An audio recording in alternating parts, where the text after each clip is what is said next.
I just finished grading 10 student assignments and nobody used embedded citations. I was dumbfounded. I couldn't believe it.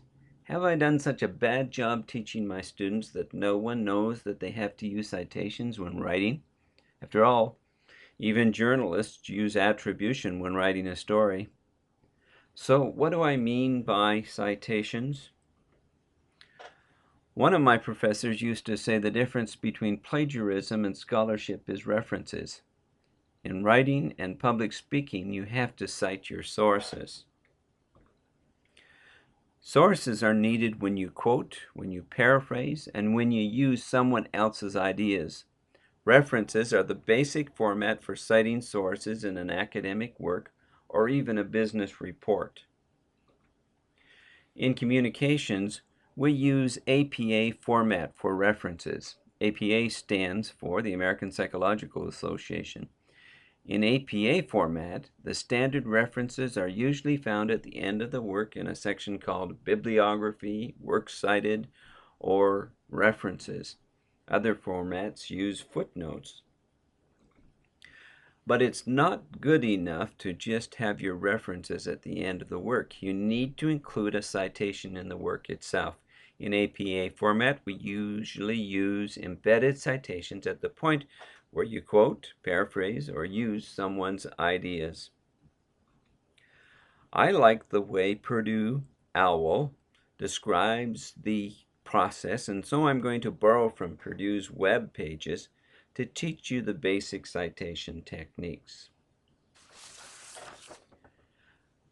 When using APA format, follow the author date method of in-text citation. That means that the author's last name and the year of publication for the source should appear in the text. For example, Jones, 1998, and a complete reference should appear in the reference list at the end of the paper. If you're referring to an idea from another work but not directly quoting the material or making reference to an entire book, article, or other work, you only have to make reference to the author and year of publication in your in-text reference.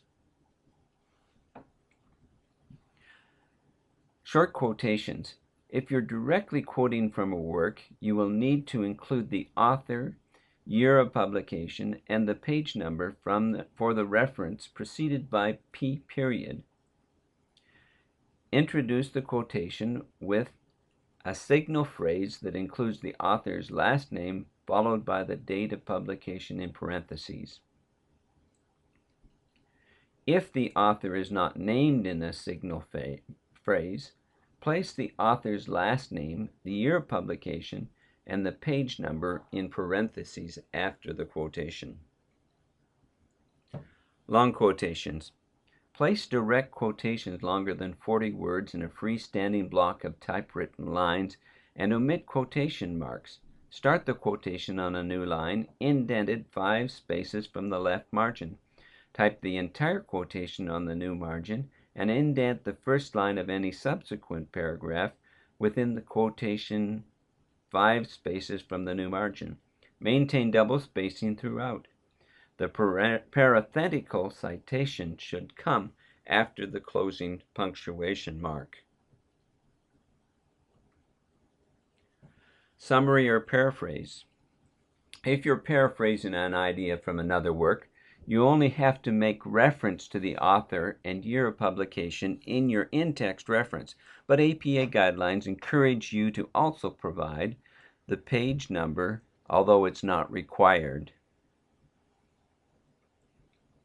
So in conclusion, references are needed for quotes, paraphrases, or ideas.